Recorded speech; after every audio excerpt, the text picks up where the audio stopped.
North Korea is warning foreigners to evacuate from South Korea in case of war, the latest escalation of threats from the country. Japan, meanwhile, has deployed Patriot missiles in key areas around Tokyo as a precaution against possible North Korean ballistic missile tests. Well, let's talk now to Ryan Dawson, a journalist who specialises in covering events in Asia. Thank you very much for your time, Mr. Dawson. Firstly, South Korea did backtrack earlier on claims that Pyongyang is planning any sort of test, but does Japan deploying these missile interceptors suggest that perhaps they know something that Seoul doesn't? I don't think they know anything that South Korea doesn't know. Japan's taking this precaution. It's a little silly to put them all around Tokyo. The main targets for North Korea would obviously be the U.S. bases in Okinawa, but it's a method of just spending more money on Patriot systems, just profiteering. And could that deployment by Japan be seen as a provocative move, really, by North Korea, when tensions are already very high? Sure, it could be, but Shinzo Abe's real reason for doing it is bolstering his own support from his Japanese base to look tough against his stance against North Korea. And North Korea, moving on, North Korea's evacuation warning to foreigners in Seoul. Do you think this is them just ramping things up a little, another loud threat, or have things really escalated again? No, this time I think this is very serious. You know, every March or so we always have some saber rattling, and there's lots of armaments sold on all sides with Boeing and Lockheed's, Osprey aircraft and their F-22s and 35s. But this is a little different. This has never happened before, an evacuation. The U.S. and South Korea are jointly playing war games again in North Korea's backyard with a simulated takeover and occupation of North Korea. They sent B-2 bombers, which contain the Moab bombs, which are bunker busters, and threatening North Korea. And so this is not something to take lightly. This isn't just simple arms procurement this time. This is very serious. And just on the situation with the US, why do you think they are sending these mixed signals? You just mentioned there that they're carrying out this very large exercise, but at the same time, they recently delayed a ballistic missiles test. So on the one hand, they seem to be doing what they can to defuse the situation. On another hand, they seem to be raising tensions, don't they? Well, I think perhaps the US's goal in the beginning was to keep protection away from defense cuts. They had to sequester, and there was threats that defense spending was going to be cut. They used North Korea as the convenient boogeyman, and they went a little too far. Now they're having to backpedal because North Korea is frightened and taking these threats very seriously.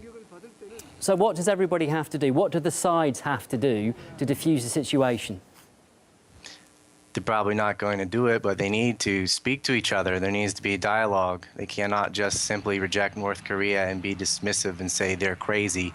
They need to be speaking to Kim Jong-un, and they need to defuse the situation and maybe lift some of the sanctions or things that could be put on the table that could be used as leverage to get things peaceful and to back down from this escalation. However, we need cooler heads to prevail and to get rid of a lot of this machismo on all sides, South and North Korea and the United States. And just briefly, another development recently was the shutting down of the shared industrial zone by North Korea, the one they shared with South Korea. What sort of impact could that have, do you think, for both Pyongyang and Seoul? It will probably be worse for North Korea, for their economy. Of course, with this evacuation warning, that's going to affect South Korea as well. But they're mutually just harming one another, and we really need dialogue. This needs to be taken seriously. Perhaps we need more of the international community to get involved. We don't have such a stake in it with the bases and with the monetary incentives to escalate this hotspot. OK, Mr. Dawson, we do have to leave it there. That's right. Concerns are growing for South Korea's market as tensions between North Korea continue to rise. South Korean stocks opened 0.25% lower than its closing numbers Friday, following disappointing figures from the U.S. jobs report. Seoul's sell-off saw 5 straight declines last week as rhetoric with Pyongyang grew increasingly hostile. Exchanges included calls for a nuclear war, as well as vows to shut down what many regard as the last symbol of inter-Korean cooperation, the Kaesong Industrial Complex. After today, the disruption at the Kaesong Industrial Complex will rapidly increase. 100% of the South Korean companies in Kaesong are facing problems in their operations at the moment. It is meaningless to talk about operation stoppage. We want the operation to be normalized as soon as possible so that our companies that are almost dying at this point can survive. We sincerely appeal to the government. South Korea's benchmark index is close to its longest slump this year, since a 6-day losing streak in February. South Korea's top economic policymakers held an emergency meeting Friday to gauge the impact of the current inter-Korean tensions. Officials say the country is prepared to take strong action if the financial market is destabilized.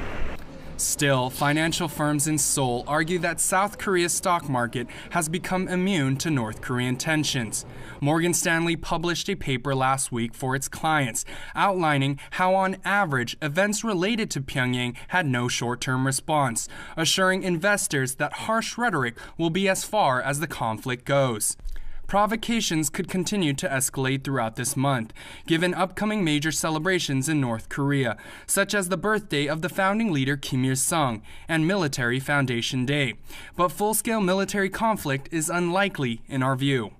Analysts agree, suggesting that Washington's public warnings of what they call Pyongyang's provocation was the large reason for why South Korean stocks plunged last week, further adding that the jointly operated Kaesong complex will most likely reopen. The Kaesong Industrial Complex, which is related to South Korea, provides benefits to North Korea's economy and diplomacy. North Korea is currently reacting strongly in regards to the Kaesong complex because of domestic policy and external pressure. But this is just the short term, and I think they will show a different stance in the long term. Although diplomats and experts alike say dialogue may be the only way to resolve the conflict, the South Korean government claimed early this week that the present conditions are not right. It continues to rise. Japan has taken a very visible step to signify its alarm. It's deployed several anti-missile batteries right in the center of the capital city, Tokyo.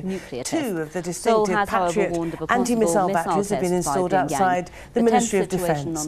More Patriots are being deployed at 2 military bases in the capital. I'm standing now inside the grounds of the Defense Ministry, which is really pretty much in downtown Tokyo, and you may be able to see, if I just step out of the camera for a moment and we'll zoom in, you may be able to see behind me here on the baseball field. That is normally the Defense Ministry baseball field, but today they have set up 2 missile launchers, as you can see, and there's more equipment behind there. So those are the Patriot missile systems. Obviously, it's not something you would normally see in the middle of a huge capital city like Tokyo. The Japanese government has decided to take this precaution because it fears that North Korea may be preparing in the next few days to perhaps launch missiles from its east coast, perhaps to launch them over the top of Japan into the Pacific Ocean. And if it does that, the Japanese government says it will use these systems and ships that it has in the Sea of Japan to shoot those down if they look like they're coming anywhere near Japanese territory. Mainland and target America's bases in the region.